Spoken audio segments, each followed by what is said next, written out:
오늘 윤석열 대통령이 취임 2주년 기자회견을 가졌습니다. 무려 631일 만에 열린 대통령의 기자회견입니다. 이제 경제가 가장 중요하다고 말한 윤 대통령은 이 70분의 기자회견 가운데 20여 분을 주요 경제 현안들을 설명하는 데 썼습니다. 대통령실 출입하는 임동진 기자 나왔습니다. 임 기자, 좀 하나씩 짚어보겠습니다. 먼저 이 투자자분들이 좀 관심이 많은 이 금융투자소득세 얘기를 좀 해보겠습니다.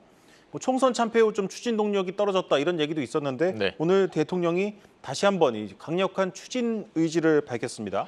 금융투자소득세는 알고 계시다시피 주식이나 채권, 펀드 등 금융투자 상품 투자로 얻은 일정 수준 이상의 이익에 부과하는 세금이죠. 2025년부터 시행될 예정인데 윤 대통령이 연초부터 폐지를 추진해 왔습니다. 윤 대통령은 금투세를 폐지하지 않으면 우리 증시에서 엄청난 자금이 이탈될 것이고 우리 1,400만 개인 투자자들에게 막대한 타격이 예상된다면서 현재 야당의 반대로 논의가 중단돼 있는 상황에 대해 우려를 나타냈습니다.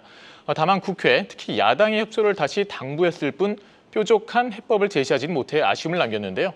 윤 대통령의 발언 직접 들어보시겠습니다.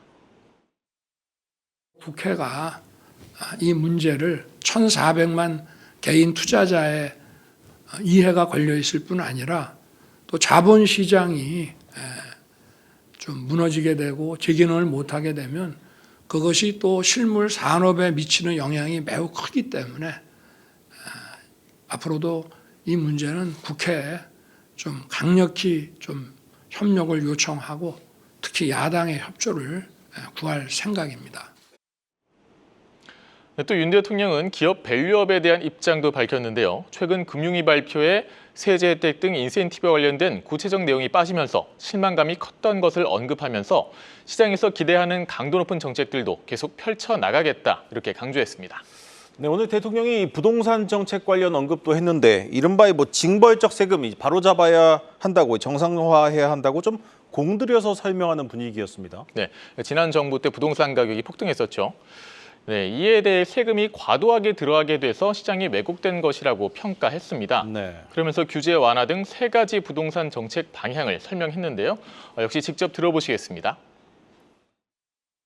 시장에 어떤 물건이 충분히 공급될 수 있도록 건축 규제, 재건축 규제를 완화한다 하는 것과 과도한 어떤 징벌적 과세를 완화해서 시장이 정상적으로 돌아가게 한다는 것. 그리고 재건축을 시행하는 사업자나 주택을 구입하려는 그런 분들에게 또 원활하게 대출이 이루어지도록 자금 공급이 이루어지도록 해서 시장을 정상화시키는 게 저희 목표입니다.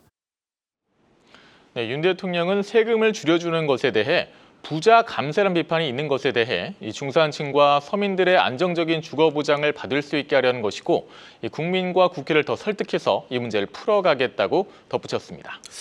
네, 최근 이 정부를 향한 민심이 안 좋아진 이후 이 물가도 한 몫을 하는데 오늘 대통령이 정부가 이 총력전을 펼치고 있다고 좀 애써서 설명을 했습니다. 네, 올해 1월부터 4월까지 이 물가의 기조와 흐름을 보여주는 근원 물가 상승률은 2%대로 관리를 해왔습니다만 장바구니 물가는 여전히 높습니다. 특히 사과, 배 등이 포함된 농축수산물은 여전히 두 자릿수 상승률을 보이고 있는데요.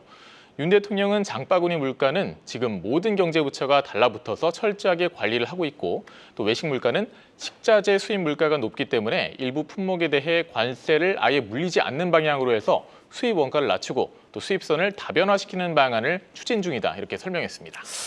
네, 이 전 세계적인 이 반도체 전쟁 속에 우리도 이 반도체 산업에 직접적인 보조금을 줘야 한다 이런 목소리가 나오고 있는데 오늘 대통령이 우리는 세제 지원으로 하겠다 이렇게 분명히 선을 좀 그었습니다. 네, 윤 대통령은 이 반도체 기업 경쟁력 강화를 위해서 지원을 강화하겠다 이렇게 말은 했지만 세액 공제를 하면 보조금이 되는 것이라며 직접적인 보조금 지급에는 선을 그었습니다.